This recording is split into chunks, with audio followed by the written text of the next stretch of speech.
you got it. I'm always like with this, if at first you don't succeed, you just keep trying again. I've actually never gone live before, so you're popping my live cherry. Ooh, I'm excited. That's I got to do that with Mela and a couple other ladies. So thank you very much for taking the time to come live with me, girl. Absolutely. So you made it. Yes, we did. We're here, and you just got finished working doing some posing, huh? Yes, I was gonna stay in the posing room, but I was like, I have a chance to get home. Let me get home now. Oh, well, great. I'm glad you were able to kind of dip out for a little bit. So just as everyone's piling in, this is episode 5 of Queens of the Olympia. I'm Danielle Willis, and my special guest tonight is none other than Kristina Mendoza, our 2023 Chicago Pro champion. Yes. So official welcome to, yes, welcome. So as people are piling in and everything, I just want to say congratulations formally for your win and for qualifying for the Olympia. Thank you so much. It's awesome. It still feels surreal, but yeah, we're going to the Olympia. Yes. Yes. It's like kind of that slow process of sinking in. And I mean, I know you're really busy, so sometimes it's kind of I think once we start, because we're kind of doing, you know, like a little detoxing and stuff like that. So I think once we like start prep, it'll kind of sink in. Yeah. So as far as like where you're at in your whole process, I mean, how does it feel to be able to not only be an Olympian, but then also work with other athletes and be so influential as you are? I mean, it's like you're doing like 2 things at once here. Honestly, it just came organically, to be completely frank. And I think that's why everything kind of happens for a reason. So me taking that whole year off, mainly to progress my physique, but then I was also able to like venture into a passion that I have of posing, and one thing led to the other, and it just organically grew. Luckily, my husband is also just as passionate, if not more, or I would say not more passionate, but intense. If once you meet him, or if you've met him, you know that's the word that describes him, intense. So it's just grown passion like organically, and we've been really blessed to work with some of the top Olympian athletes to the very beginner. This is my first time ever competing, and I can, to be quite frank, I honestly enjoy both.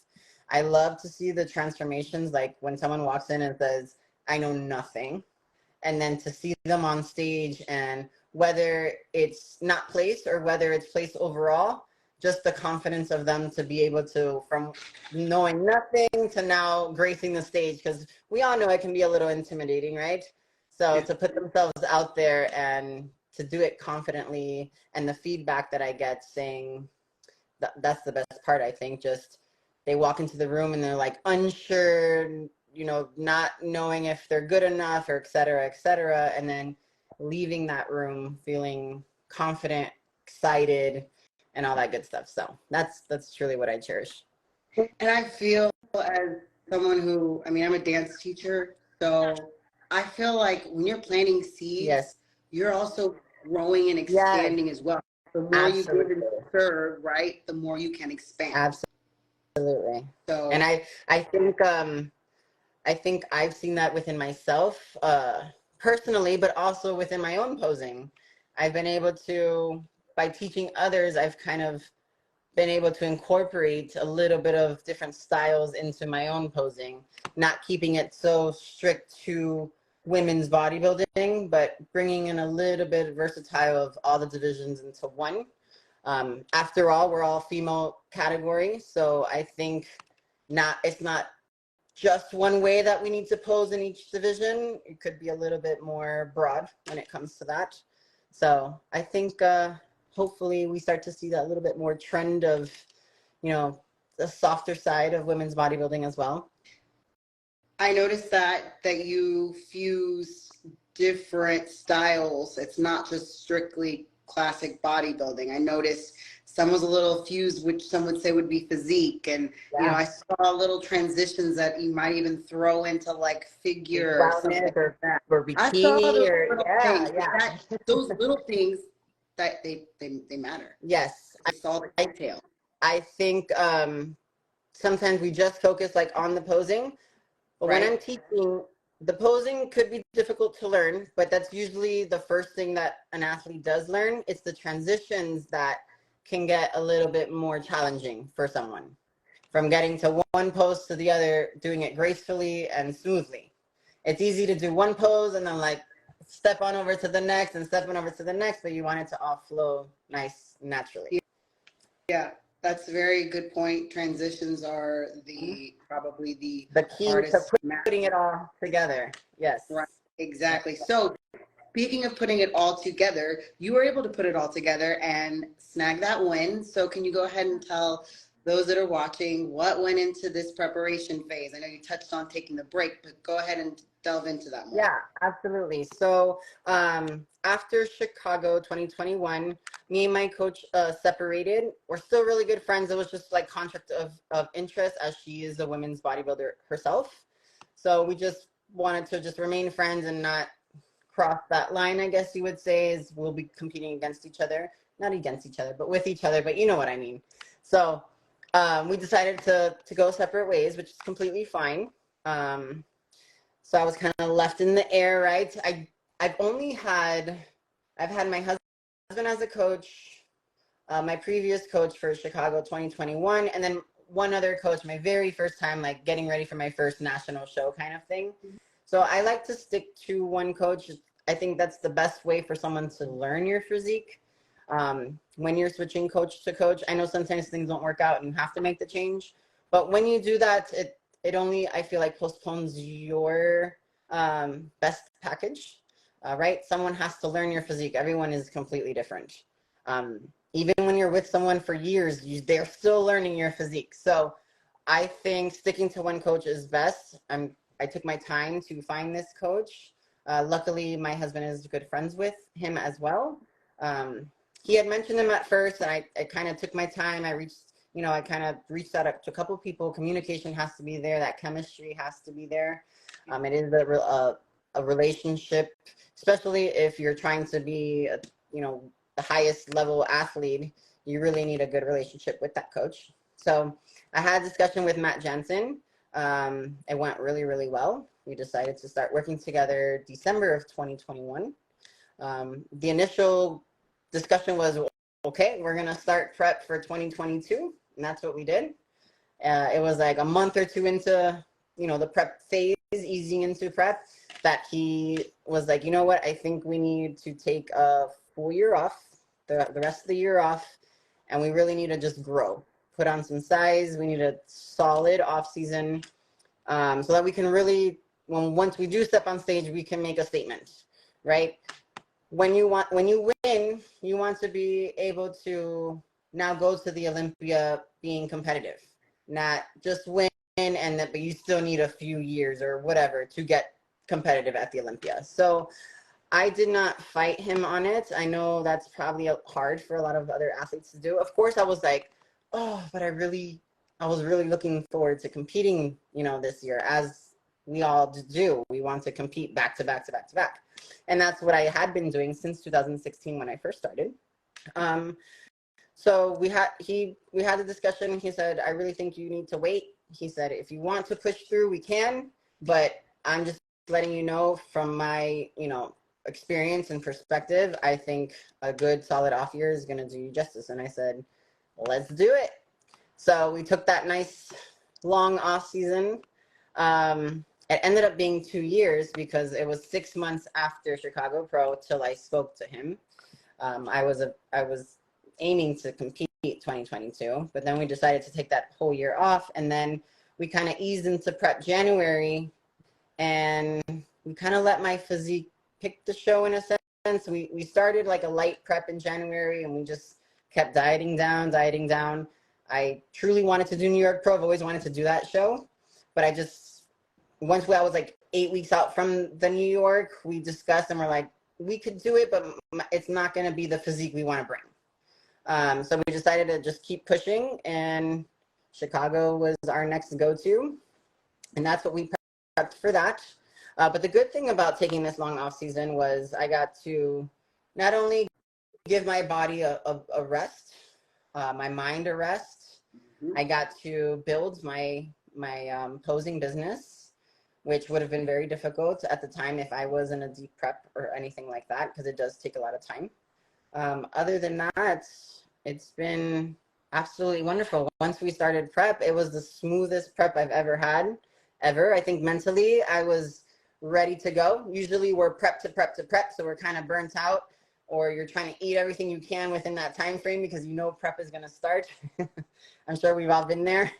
3 months to go, let me eat everything I can, because you know you're always going to start a new prep. So I was able to just kind of relax. We ate a lot of calories, the most calories I've ever eaten before. I think it was anywhere from like 5,000 to 6,000 calories a day. So I always say we're like never comfortable. We're either extremely full and like force feeding in a sense, or we're freaking starving. So that's bodybuilding. Yeah, I honestly, it was the greatest prep ever. Going into this show, I was so relaxed. Win or lose, right? We all want to win, but win or lose, I knew I was going to be very happy with what I was bringing. And to me, as much as we want to win as competitors, my ultimate goal is to love the physique that I bring to stage. That's my ultimate goal. If I can win, but if I don't like, right, the physique that I brought, it's not going to be as sweet. So to me, this was absolutely awesome that I was able to showcase my physique after 2 years of being off. And I don't post very much physique updates. I'll post like some photo shoot photos and stuff like that, but not much physique updates. So I think it was kind of cool to like, I'm back, and then bring a little bit of a new style of posing. And yeah, it was awesome. Well, I definitely think that it did pay off, and you know, you hit the nail on the head. I mean, I've spoken about it openly. That's why I took time off, and it's important to take time off. You know, I mean, you know, because if you don't and you just keep going and going and going, you're gonna run yourself ragged, and it's a mental thing. It's taxing, and that's a good precedent too that you are setting for those that are following you. And I'd like to see us having more open conversations about saying, hey, you know, if you can afford to take that break, take that break. Absolutely. Take that break. The stage will always be there. And I mean, now that Masters is back too, I mean, you're seeing all these ladies just showing up until, you know, like last night I saw some 50-something. I have athletes, clients that are competing that are 45 plus, 50 plus, 55 plus, and they're just doing it all out, and I love it. It's freaking awesome. But I think too, what happens is now with social media being so active, I feel like competitors do feel like they're going to be either left behind, or they're not going to be relevant, or things like that. And I feel like it's okay, one, to not be completely shining all the time. Sometimes you have to take a step back, go into the shadows, right? Do your thing, and then you can shine through afterwards, after the work is put in. But you can always do other stuff too. Whether it's make YouTube videos, whether it's create a business, or whatever it is. Start a podcast, whatever you want to do. A podcast. There you go. You can put your energy not only into the off season, right? Because that's the ultimate goal, is to progress, but into other things too, within the sport or out of the sport. Right. And again, that's very, very important, because at the end of the day, I mean, we all do want to do our best. We want to win, you know, or beat ourselves, but you can't do those things if you aren't at your optimal best. Yes. And that's the inside out type of thing. So yeah, I mean, again, I had to stop it there, because, you know, I literally am the first person to say, hey, I needed to take a break. I was mentally burnt out. Yeah. You know, I was new to the whole thing too. So I didn't, you know, I was grateful it happened. But, you know, again, you want to have something that you can go, hey, I'm undeniable. I feel good about myself, and I can step out there ready to go. Yes, So again, if absolutely. you feel that way, go. If you don't, just Take that take step back. just chill. It'll be okay. Yeah. Yeah, it'll be okay. Right, exactly. And besides this whole social media thing, half the time I don't even like being on here anyway. So it's like, sometimes the messages for Yeah. whoever's watching, you don't have to follow what you see on social media. Yeah. Just follow what you Absolutely. feel. Stay What in your own. happens is people, right? They rush the process too. I get a lot of like beginners that start and they start comparing themselves to a freaking Olympia competitor, and I'm like, hold up, they didn't Yeah. start there. You don't know the story of how long it took them to get there, where they started, their journey, right? Because it's not all posted on social media. Yeah. So I think comparison truly is the thief of joy, and you have to do bodybuilding because you love it. Yeah. If you don't love it, it's not the sport for you. This is a longevity type of sport. You have to have patience and work ethic.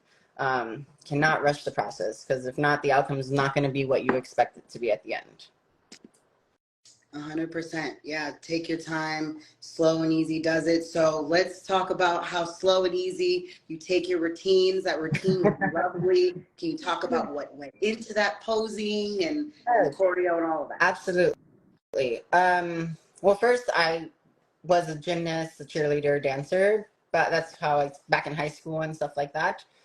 So I've always loved to dance, and my mom and stuff were Cuban, so salsa dancing and all that good stuff. So I've always had a little rhythm in me. But honestly, my posing has been always somewhat decent. I look back now at some pictures and I'm like, okay, we all start somewhere, right? Right. But I truly do believe that with the being able to pose from bikini to figure to wellness to women's physique, I was really able to kind of incorporate all of that into my own style to fit women's bodybuilding. I just slowly started putting it together. I kind of took things from each division that I truly love, or specific transitions that I like, and I kind of just mixed it in together, and voila, we got what we got. And I think my style will continue to stay the same. I will, spice things up here and there and change a couple of transitions, but don't fix something that it's not broken. I feel like my style is just more of a feminine touch, and that's completely fine if you're not. You can be a little less of a feminine touch. That's completely fine too. You have to go with your style. That's another thing I think with Instagram. Sometimes I get like, I want to pose like her, and I'm like, you're never gonna pose like her because you're not her. Nor should you try. Can you do things that resemble the style? Sure, but you have to find your own sense of style. Yeah. So I think just practicing yourself, and I always say, like, just constantly practicing, the flow will naturally get there. You just have to continue going through the motions. Watching other people is great, right? You can watch and observe, and you can kind of just create your own, but you're never gonna look like me, nor you're gonna look like you when you pose, and so on and so forth. So there's no way, nor should you want to like truly mimic someone. Again, observe. You can appreciate someone's style, and then just kind of make it into your own. Yeah, I like that. Go, find your own flow, and yeah, because again, everybody's different. Your body type is different, so what works for one person is not going to work for the next person. And she might look great in this side pose, but your physique's different, and it's not going to look so good on you. So yes, absolutely. Right. So will you be changing up your presentation between now and your Rising and Olympia? I think so. I think slightly. Certain things might change. I haven't started working on it just yet. Sure. So we'll start playing around with that. The evening routine will definitely change. I'm gonna make it a little bit longer and a little bit more advanced, I think, for Rising and Olympia. For my individual presentation for like prejudging, it'll be very similar, I think, to the style that I brought to Chicago, but I might change things up here and there. We'll see. Well, Chicago, I know you said earlier, was a big deal, and I know that Chicago is also a big deal because that's where you went pro. Yes, it is. 2019. So like, explain like the significance to those who don't know how it feels to come back. So awesome. You went pro and now qualify for the Olympia. You know what's kind of funny, and I just thought about this. 2018, I competed to get my pro card, and I actually placed second. And then the following year, I got the overall, and I won my pro card. So then I turned pro. I skipped a year. 2021, I went back to Chicago. I placed second, and then 2 years later, I won it. So it's kind of like a cycle. Yeah. It felt great, to be honest. Like, I honestly love that show. Any Tim Gardner shows are always amazing. Production, organized, everything is just awesome. So I would always go to his shows, whether it's Chicago, Tampa, any of the shows that he has for women's bodybuilding, I would always attend. That show specifically was obviously heartfelt because I got my pro card there. Thankfully, also to Wings of Strength, who support, women's bodybuilding, and they put that together so that us women can compete and get our pro card there. So yeah, that meant really awesome, completely awesome to win that show specifically. I was like, it's meant to be, because I wanted to do New York really bad, but it just wasn't there, and I wasn't gonna fight it. I'm just letting it ride out, and we landed. And we wanted to do the next one was Puerto Rico, and then that was canceled. So I was just like, we're just on to the next, and things happen for a reason. Chicago was just meant to be. Right. A full circle moment. But, once you set the intentions, everything always comes together. It's not a matter of if, it's just when. Yeah. But I always say. Yes. You can't fight it. There's some things that you can't control. All you can control is your attitude, your effort, and just keep moving on. And real quick, I just want to say to everybody that's been popping in and saying hi, we appreciate you guys coming in. And I've been kind of trying to monitor. So hello to everybody. We have some people from Vietnam. We had, thank you so much for tuning in. And I want to get into a few more before we wrap things up. And again, for those who are just tuning in, this is Kristina Mendoza, Chicago Pro Champion, and we're talking about her win and her road to the Olympia. So what does being an Olympian now, right? What does it mean? Yeah. I don't know.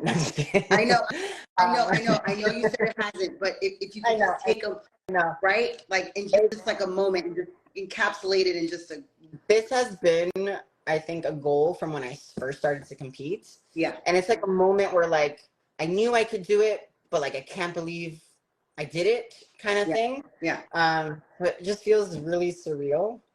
I honestly just feel so blessed that it happened, that I did it, that the judges favored in my physique that day, right? It's crazy. I think once we start that prep, it's really going to kick in. It's definitely going to give this my all. I'm going to the Olympia to challenge for a victory. But again, my ultimate goal is to always just bring my best physique. You cannot control what the judges choose or want or like that day. All you can control is what you bring to the stage. So my ultimate goal is just go out there, do my thing, show up even better than I did in Chicago, put on a show. I think this is really good for women's bodybuilding. New faces. I think it gives the audience like something to look forward to, something a little bit different. I'm so happy I got to step on stage with Andrea. We only shared the stage once. My pro debut, since I won Chicago Pro, for my, not Chicago Pro, but my pro card at Chicago for Miss International, you automatically get invited to Rising Phoenix. So my pro debut was Rising Phoenix, and that was the time where women's bodybuilding was still not at the Olympia. So basically my pro debut was like at the women's bodybuilding Olympia at that time. That was the only time I got to step on stage with her, and I placed completely dead last. So for all my pro debuters that, expect this, sometimes it works out in your favor, and sometimes you get dead last, and that's completely okay. You just keep working, and that's it. So it's gonna be really cool to compare the photos from 2019 Rising Phoenix to this year. see the really big difference, and you can kind of see like the hard work that goes into it and just the maturity of you as an athlete too. Yeah, that's But very awesome to just to take to answer your question, yes, I feel honored. This is crazy. Like I said, this has just been a goal since I first started, right? You start competing and you're like, I'm going to make it to the Olympia one day. And not everyone gets to say that they're actually going to go to the Olympia. So I just feel completely blessed and I'm excited. We're going to do this. So that answers my question. You're excited going into this Olympia. You're ready to go. Like you said, you want to bring something better, and you want to best yourself so you can have some amazing comparisons from beginning to now. Yeah. So that's the coolest part too. I mean, yes, of course we all want to do our best, but I think the most exciting is like going back and saying I did better than that. Yes. I did better than that old package. The only thing that you should be comparing yourself to is your previous look. Exactly. That's the only thing that you can truly control. Right. You can't control how someone else looks or how you compare to someone else. All you can do is I beat that 2019 Kristina, I beat that 2021 Kristina, and I'm just going to keep getting better. And that's all you could do as an athlete. So what is one last piece of advice, Coach Kristina, that you would like to give to any of your mentees or anybody that is aspiring to just get started? Honestly, my biggest thing is, we did mention this already, is do not let social media rush your process. You have to do this for you, okay? You have to start for you, not for your boyfriend or your coach or your friend or because she's doing it or he or blah, blah, blah. You have to fall in love with the process. When I first started, I just loved working out. I would go to bodybuilding shows all the time, and that's how I slowly fell in love with it. And I said, one day I'm going to compete. And I just kept working out, kept training. I didn't let anything rush me. I didn't have a date. When I felt ready, I was ready. And I stepped on stage. And you have to see if you even like it. Do you like being on stage? Like, if you don't, then it's not for you. Dieting is not for everyone. It is completely different than a normal diet. And it's okay. I think it's okay. Some people do a bodybuilding show, or they get into a prep and they realize it's not for them, but they want to keep pushing anyways because they feel like they're going to let certain people down or things like that. And again, this has to be for you at the end of the day. You have to love what you're doing. So I think fall in love with the process. Don't let social media rush you, and take your time. Longevity. Like you said before, the stage is always there. No rush to it. So if you need to take the time off, take the time off and grow. This is the part that we love, right? At the gym, training hard, making progress. Let that progress be made, and then you can showcase it when it's time. So take your time. Yeah, take your time, enjoy the journey, and have fun with it. And document all of it, right? So you can look back in time and say, this is where I started and look where I am, right? Because we're always on a constant, I want more, I need to progress more, and you kind of forget where you started. So it's always nice to, I have a ton of photos from my very first preps, and I just look back and I'm like, oh my goodness. But it's so awesome to see like how far you've come. So take your time, people. Don't rush the process. Don't rush the process. And on that note, I'm going to wrap this up and say thank you, Kristina. Thank you. And thank you to everyone who joined. This has been another episode of Queens of the Olympia. Again, this was with Kristina Mendoza. Stay tuned for more updates. Thank you, everybody. Until next time. Bye.